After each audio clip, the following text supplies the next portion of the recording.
It's a natural tendency to believe that the world as we know it will remain as we know it, and that any change that does come will be gradual.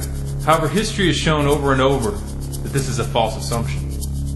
This tendency, often referred to as the normalcy bias, prevents people from seeing and understanding the immense forces of causality which build up as a society approaches a cataclysmic change. The U.S. economy is headed for a collapse.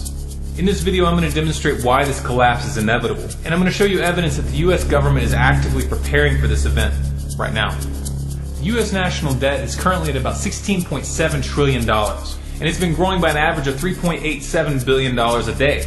This is an inconceivable amount of money. The human mind just isn't capable of registering what numbers of this size actually mean. So let's take a look at a visual representation. This is $100. This is $10,000 in $100 bills. This is $100 million. It's also about how much 3,500 Americans would make with a salary of $28,500 a year. And this is $16 trillion. Again, these are stacks of brand new $100 bills. And guess what? This number is dwarfed by the unfunded liabilities that are estimated to stand between $86 trillion and $123 trillion, depending on who you ask. To add to the mix, we have an estimated $1.2 quadrillion in debt-based derivatives still in the banking system. Now, I couldn't find a graphic representation of $1 quadrillion, but a quadrillion is 1,000 trillion. So it's 1,000 times this. Like I said, these are inconceivable figures here. This is not fixable. Those who try to convince you otherwise are not misinformed. They're lying to you. One way or another, we're headed for a breaking point. This is the inevitable result of having a debt-based currency. For more information on this topic, please watch my video entitled Why a Dollar and Euro Collapse is Guaranteed. The U.S. government sees this coming and they are preparing. The way that they're preparing, though, should make the hair stand up on the back of your neck. You might remember not too long ago I did a report on the billions of rounds of hollow point bullets and buckshot that the Department of Homeland Security has on order. Perhaps you thought this was a crazy conspiracy theory. Well, if Forbes is willing to acknowledge it, is that mainstream enough for you?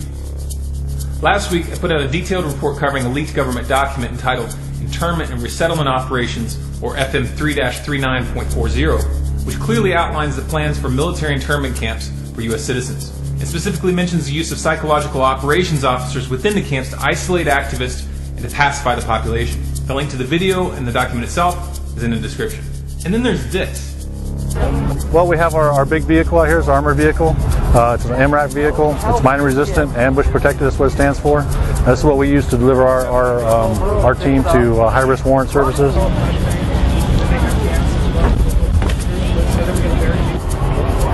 This is the only entry in the vehicle here, so all the operators, we've modified our particular vehicle to have the skids on the sides so that we can have operators on the side and just get off the vehicle from the sides. Makes for a very fast deployment. That's what we're trying to do. If there's an issue while we're out serving a warrant service or something like that, we can shelter in place with this and then go into surrounding call-out operations inside of here. We can generally get about 10 or 11 operators in here. Very tight, but we can do it. So we get them in there. We have the same on this side. We have a skid on this side as well. We can put four or five operators on here with a shield, and they deploy off this side. The team commander, which is myself, I'll stand in the MRAP and provide overwatch for the team while they're making entry into the house. This glass right here is multiple layers of glass. It's about, I would say, about that thick. It's got multiple layers in there, and it will stop up to a 50 caliber round. The window will. So it provides very good protection for us. We have gun ports in here, so we can actually shoot from within the vehicle. You may think it's pretty loud, but actually it's not too bad. But we do have gun ports there and in the back, and there are two on the side as well. Our team is stationed in El Paso. That's where we're from. We have a team right now, about 17 certified members, and a couple green team guys that are trying to get on the team. And we cover the entire New Mexico state and West Texas, all the way out from El Paso to Midland. And that's our area of operations. Now, we are a national team, so we can be called to go anywhere in the United States and assist other teams with whatever they have pending. It should be obvious that this isn't law enforcement. These are preparations for war. Combine all of this with the NDAA of 2012 and 2013, which give the military the right to kill or detain anyone anywhere in the world without a trial, and you've got the makings of a full-out military dictatorship. Powers that be have no intention of becoming the powers that were. Their system might be falling apart, but they aren't about to just let the people choose what comes next. Now, if you're a rational, intelligent person who's willing to look at reality, then this information is bound to be frightening. For some people, it'll be so overwhelming that they'll just push it out of their minds and do their best to avoid thinking about it. Others will understand that this is irresponsible and will want to do something. But what? Let's start by using the process of elimination and discard the options that clearly won't do any good.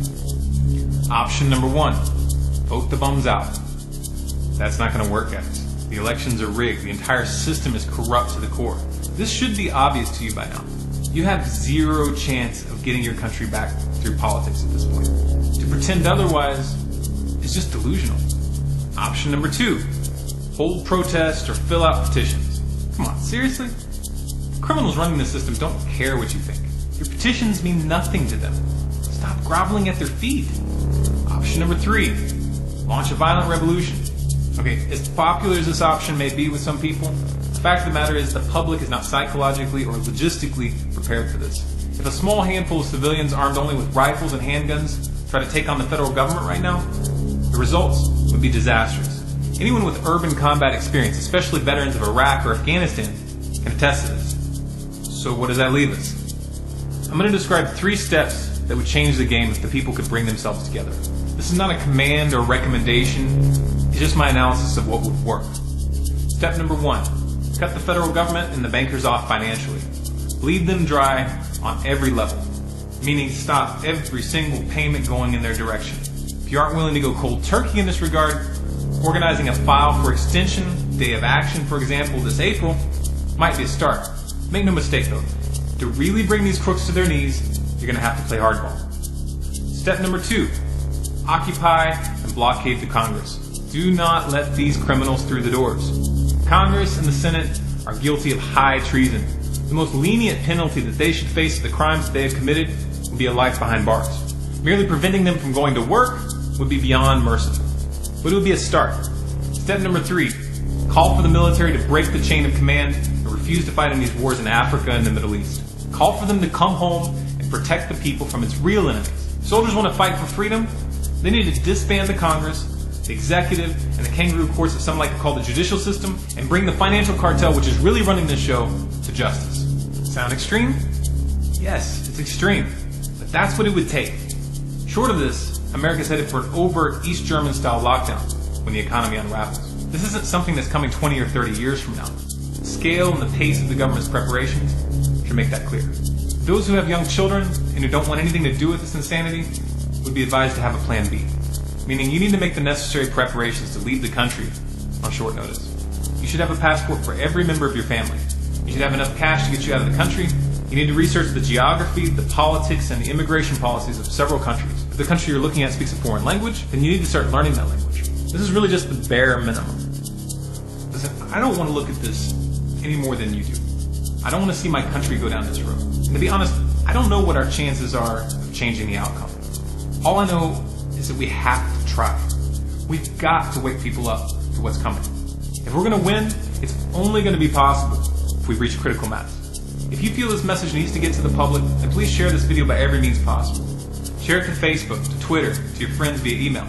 If you want more content like this, please subscribe to this channel, Storm Clouds Gathering, here on YouTube. For bonus content and updates, follow us on Facebook, facebook.com/StormCloudsGathering. On Twitter at Collapse Updates. And of course our website, stormcloudsgathering.com. Also, we're doing our live broadcast Wednesday nights, 10 p.m. Eastern, which is tonight, here on YouTube.